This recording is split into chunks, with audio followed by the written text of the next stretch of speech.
بسم الله الرحمن الرحيم تبت يدا أبي لهب وتب.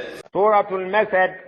الله سبحانه وتعالى يجتان بكانت بسم الله الرحمن الرحيم تبت يدا جذكر الدين كونو جنبري أبي لهب إجاء أبي لهب وتبا وعبد المطلب وتبا simikono jokka wabulana yennana zikiririza ddala n'asaanawo olw'ebikolwa bye n'ebigambo bye ebibi ebyamuvaamu ebinyiiza Allah. Omusajja oyo ne mukyala we baali nga bantu babi nnyo eri Nabbi sallallahu alaihi wasallama, era baamutulugunya entulugunya y'ekika eky'enjawulo. Erinnya lye ery'obuzaale yaayitibwa Abdul Uzza. Oluvannyuma ne bamubatizaako erinnya erya Abi Lahab, nga bamanyi bagamba nti yali musajja oyo nga mulungi, nga feesi ye etemagana, ng'eringa kimyanso olw'obulungi bwe. Ne bamukazaako Abu Lahab, taata kimyanso feesi, nga abantu be babasazeewo okubeera nga batuuma omuntu erinnya ne balimukazaako. Omusajja oyo Allah subhanahu wa ta'ala era nga bwe yayogera yamuleetera endwadde embi nnyo ey'akawumpuli yali esobola n'okubeera ng'abantu bagitya okubeera nti agibasiiga. Bwe yafara amalira ddala ennaku kumpi 3 nga tannaziikibwa n'awunya n'akamala. Allah subhanahu wa ta'ala ng'ekyo yakikola olw'okulaga abaaliwo nti subhanahu wa ta'ala kye yayogera gaali mazima. Allah subhanahu wa ta'ala yanyiigira omuntu oyo ne mukyala we eyali ayitibwa Ummu Jamil. Omukyala oyo yali nga naye teyeeyisa bulungi eri nabiyuna Muhammad sallallahu alaihi wasallama. ما أغنى عنه ماله وما كسب. Allah subhanahu wa ta'ala atugamba nti ma aghna anhu maaluhu wama kasaba, teyina kyegenda kumugasa emmaali ye, wama kasaba n'ebyo byonna bye yakabasana ng'akola kuno ku duniya tebigenda kumugasa, era tebyamugasa kumuwonya kibonerezo kya Allah subhanahu wa ta'ala kye yamuleetera kuno ku nsi eky'obulwadde, yadde era emmaali terimugasa ku lunaku lw'enkomerero Allah bw'aliba ng'agenda okumuzikiriza mu muliro. Abaana be yalina n'ebyobugagga tebiina kyebigenda kubeera nga bimugasa, si byamugasa ku duniya kumuwonya busungu bwa Allah subhanahu wa ta'ala, so nga ate era tebigenda kumugasa ku lunaku lwa nkomerero. sayasla naran zata lahab.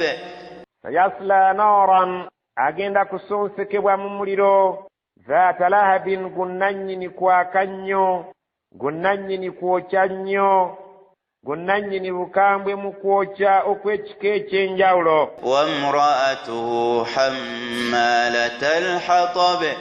wamraatuhu, ne mukazi we bw'atyo eyali ayitibwa Ummu Jamilul Awra, eyalina eriiso ng'ayina limu eriraba, mu Luganda gwe bayita ow'ettulu. Hammalata alhatabi, eyali omwetissi w'enku. Abamanyi bagamba nti omukyalo oyo yalinga akola nnyo ekisoboka okuziyiza Nabbi Muhammad sallallahu alaihi wasallam okugenda okusinza Allah we, nga mu kkubo lye ateekamu amaggwa gasobole okumufumita alemenga okugenda okusinza Allah we. Ne bamukazaako erinnya nti Hammalata al-Hatabi, eyeetikkanga enkwe ez'amaggwa abeere nga yeekiika mu Nabbi sallallahu alaihi wasallam aleme okusinza Allah subhanahu wa ta'ala. So nga ate kimanyiddwa mu bisoko by'Ekiwarabu ti Hammalata al-Hatabi, omuntu eyeetikka enku, ewaabwe kyalinga kitegeeza nti ye muntu atambuza olugambo wakati w'abaagalana ng'ayagala okubatabula, kubanga enku nga bwe muzimanyi nti zirimu omuliro zookya, n'olugambo lwokya wakati w'abantu abaagalana embeera neeyonooneka. Abawarabu baagambanga nga bagereesa nti omukyala omwetissi w'enku kiba kitegeeza nti omukyala omutabanguzi w'abaagalana ng'akozesa olugambo. fi jidiha hablum min masad. fi jidiha, mu nsingo y'omukyala oyo, hablun, Allah agamba agenda kuteekebwamu omuguwa, min masadin, ogw'ekika ky'ekinazzi nga gwalukibwa mu kigoogwa eky'ekinazzi.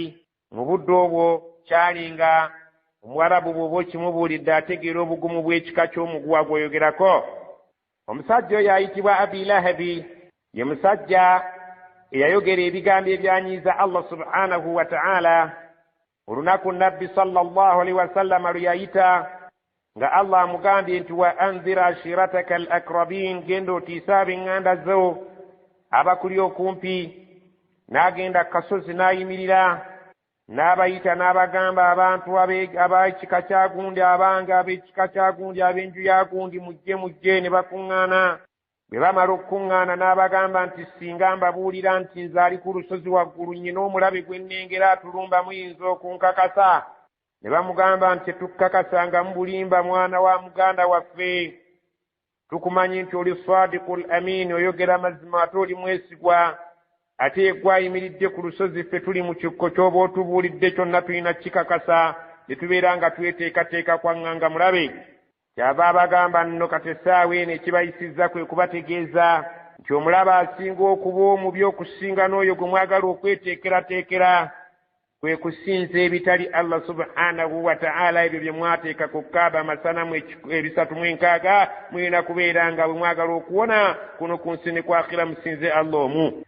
Omusajja Abu Lahabi kyava avaamu ebigambo nga yeekandagga n'amugamba lihadha jama'atana ya Muhammad, ekyo kye kitukuŋŋaanyisizza wano wange gwe Muhammadi.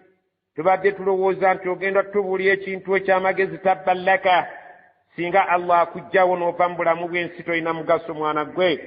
Allah n'anyiiga n'aga nti emikono gya Abi Lahabi egisonze mu Nabbi Muhammadi nga yeekandagga gimaze okuzikirira, si yekka wabula naye yennyini asaanyeewo.